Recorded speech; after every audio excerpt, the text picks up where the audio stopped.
Muazzez Dostov. Good morning, dear participants of seminar, ladies and gentlemen, excellencies. First of all, I would like to express my sincere and deepest gratitude to the Chairman of Advisory Board of the Center for Global and Strategic Studies of Pakistan, Lieutenant General Zahirul Islam, the organizers of this event, for the invitation to participate in this seminar and warm hospitality which shown to me. In accordance with the topic of the event, I would like to briefly share some assessment on main challenges and threats to ensuring security in Central Asia. The Central Asia is an integral and organic part of Eurasia, located in the heart of the continent. Our region plays the important role of link connecting the Europe and the Middle East, South and East Asia. The ability of the Central Asian countries in working together to ensure peace, stability and prosperity in the region will largely determine the dynamics of the most important process in Eurasia. Describing the core direction of Uzbekistan modern foreign policy, President Shavkat Mirziyoyev has confirmed that the region of Central Asia is a main priority and called this a conscious choice. A peaceful and economically prosperous Central Asia is our most important goal and key task, the President stated during the 72nd session of General Assembly of United Nations. He has once again spoken of his readiness to reasonable compromises with the countries of Central Asia on all issues without exception. Uzbekistan, having a common border with all states of the Central Asia, objectively interested in turning the region into a zone of stability, sustainable development and good neighborliness. The solution of all vital issues of development of Uzbekistan, from the security of borders to the equitable distribution of water resources, is inextricably linked with the region. This thesis is enshrined in the foreign policy concept of the Republic of Uzbekistan and the strategy of action for the 5 priority developments direction of the Republic of Uzbekistan in 2017-2021, adopted by initiative of President, in which the implementation of balanced, mutually beneficial and constructive foreign policy is identified as main priority issues. Confirming above mentioned notions, during the last 11 months after the election of President of Uzbekistan met with the leaders of the regional state 70 times. 3 state and 2 working visits were paid to Central Asian countries.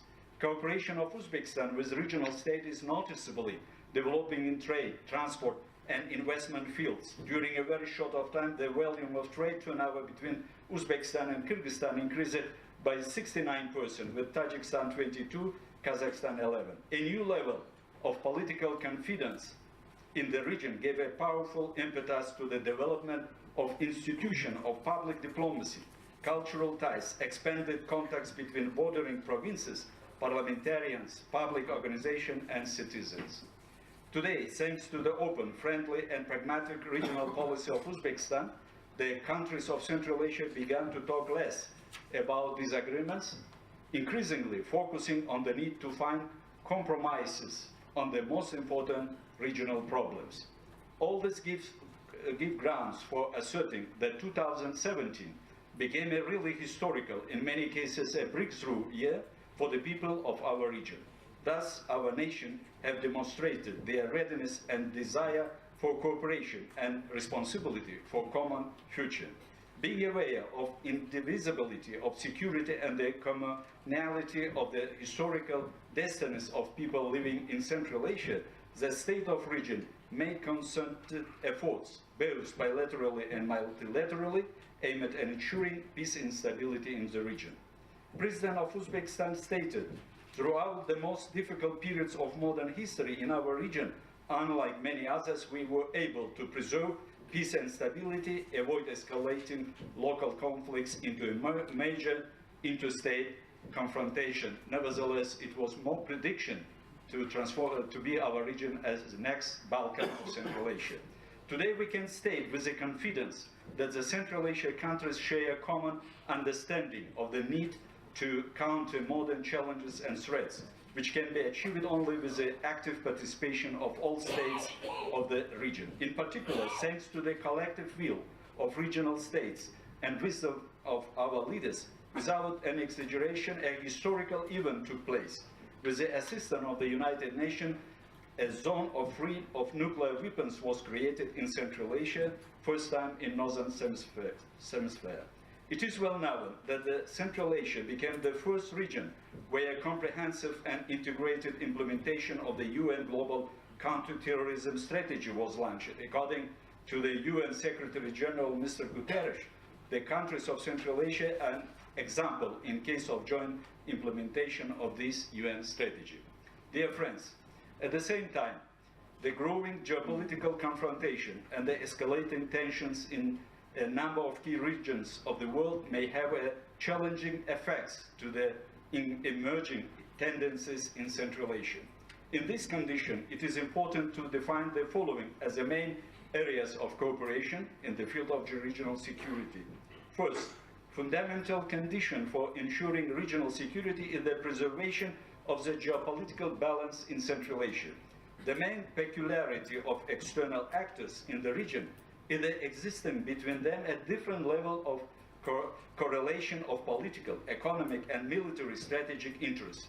In their Central Asian policy, some players prefer to focus on economic cooperation with the countries of the region, while others proceed, first of all, from ideological or geopolitical aspirations. At the same time, none of them is able and should not become an exclusive, long-term guarantor of stability in the region, completely monopolizing the right to privileged position in it. The dominant position of one leading power will undoubtedly contribute to the adoption of countermeasures up to strengthening of military presence on the part of other geopolitical actors. In this sense, in building a relation with major powers, Uzbekistan fundamentally proceeds from the fact that the development of relations with one state should not hinder the strengthening of relations with others.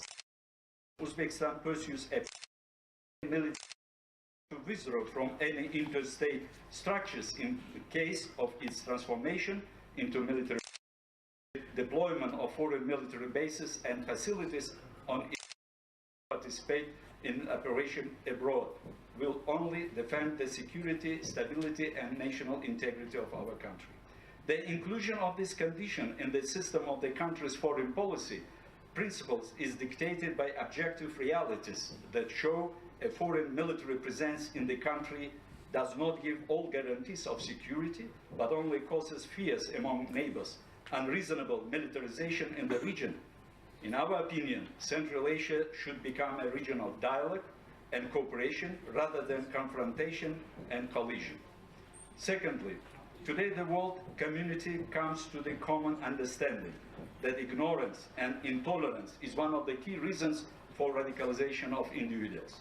In this regard, the most important task is to fight for the minds of people, especially young people. Most of the crimes related to extremist and terrorist activity and violence committed by people under 30 years old. The youth of today's world is the largest generation in the history of mankind, 2 billion people. Tomorrow, the welfare of the planet depends on how our children will grow up. In our opinion, in this area, the key task is to provide conditions for the self-realization of young people to create a barrier to the spread of the virus of ideology of violence.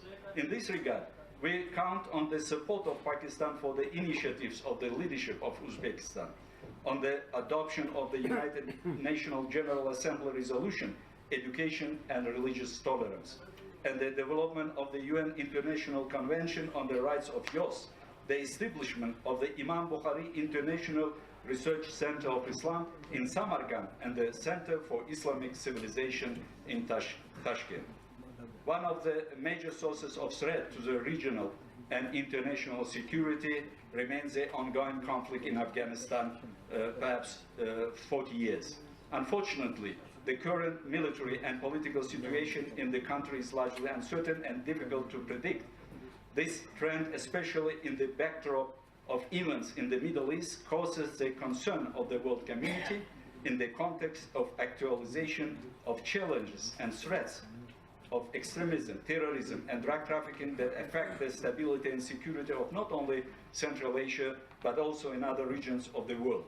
Establishing peace in Afghanistan will bring enormous and noticeable benefits to all countries of the Euro-Asia continent, which were outlined by key speaker, Mr.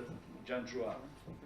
The international community should start looking at Afghanistan not as a source of regional problems, threats, and challenges, but rather a unique strategic opportunity capable of breaking the established status quo and shaping the fundamental grounds for multilateral interaction, which will serve our common prosperity and well-being. We can draw several possible solutions for the worsening crisis. First, the Afghan conflict settlement must and can only be based on internal national consensus between the main warring faction as well as Taliban and government through peaceful political negotiation under the auspices of the United Nations. For successful modern nation building, it is necessary to support Afghanistan's independence and sovereignty and confirm its identity, history, culture, and tradition. Second, the situation requires all stakeholders in Afghanistan and the region as a whole to come together for dialogue and negotiation for compromised solution. The efforts of all interest groups should not substitute, but complement one another. Third, the aid from donor countries and international institutions must be aimed at the real improvement of institutional building and living standards. Creating the necessary economic infrastructure can have a stabilizing effect on this country. Uzbekistan will render all-round assistance in integrating Afghanistan into regional social economic process, will actively participate in restoration of the economy, the development of transport and energy infrastructure, training of national personnel in this country. On 4th December, the President of the Islamic Republic of Afghanistan, Mohammad Ashraf Ghani, arrived in our country on official visit, first time in the last 20 years. Following the negotiation, 60 documents aimed at development cooperation in various fields, including agreements on trade and economic cooperation, state border crossing points, legal assistance in civil, family and criminal cases, cooperation in the field of transit of goods, mutual assistance in customs affairs, cooperation in the sphere of agriculture, energy, healthcare, higher education was signed. In particular, specialists of Uzbekistan will implement a project on construction of Surkhan-Puli-Khumri power line, additional power supply electric power to Kabul.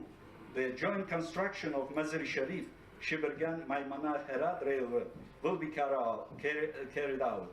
The development of Trans-Afghan transport corridor will also have a positive impact on regional countries with connection to ports in South Asia, the Persian and Arabian Gulf, and the Middle East. Within the framework of the visit, commercial contracts were concluded for the supply of wheat, ferrometals, mineral fertilizers, construction production, and other products from Uzbekistan, a total amount over $500 million. A special training center for training specialists in the railway and other 36 specialties is established in Surkhan-Darya region, our country. An agreement was reached on joint restoration, repair, and improvement of final resting place of Abu Rayhan Biruni, Alisher Nawai, Zakhruddin Muhammad Babur, and other great scientists and thinkers that are symbol of our common cultural and spiritual heritage. All this is consonant with the efforts of the international community on ensuring peaceful development of Afghanistan. One of the key tasks in the region includes resolving the problems of equitable using water resources based on international legal norms which take into account the interests of the states of the region. Uzbekistan supports draft convention developed by the United Nations relating to usage of water resources of Amudarya and Sirdarya transborder river basins. Without adequate consolidation, both at regional and international levels, it is impossible to develop an appropriate response to the RLC catastrophe. Another such challenges to the region is the lack of a reliable transport and communication corridor system, ensuring a stable access to Central Asian countries to the largest markets in Europe and Asia. This hampers their full integration into the structure of the world economic relations, increasing vulnerability to external challenges and threats. By assessment of Boston Consulting Group, Uzbekistan every year losing 20% of its GDP. In the world, Uzbekistan, one of the two double landlocked countries. It is one Liechtenstein in Central Europe and Uzbekistan in Central Asia. This is not only economic imperative, but also a geopolitical condition in terms of further strengthening the sovereignty of the Central Asian states, strengthening their internal immunity to external challenges and threats. If we look into our history, when the Silk Road flourished, Central Asia flourished too. And our ancestors contributed a lot in the world civilization. If we knew now well that algorithm, it is not Latin words, it is the name of our ancestor, Al-Khwarizmi, Al-Khwarizmus, Algorithmus. He's the founder of algebra, Abu Ali ibn Sina, the medicine. Aristotle recognized it by Europe through Avicenna book about philosophy of Aristotle. And at the same time, Ulugh, grandson of Amir Timur, great our ancestor, for the rule of Samarkand, but at the same time astronomer, made map of star and constructed the first maybe in the world the big observatorium which can see today in our country. But in the same time in Islam, Imam al-Bukhari, Naqshbandi, al-Tirmizi, a lot of such great names which contributed in developing Islam and creating the base for enlightened Islam, which became the base for developing civilization, golden age of Islam. In this regard, addressing all vital issues of the regional development, from border security to develop a system of transport routes, are linked with the further sustainable development of the region. Moreover, leaders of Central Asia came to a conclusion that only by strengthening their ties within the region, they can achieve economic and political goals. In this context, the key issue is the development of comprehensive program of action on cooperation in the creation of transport and logistic routes connecting Central Asia with the markets of Southeast Asia and European countries.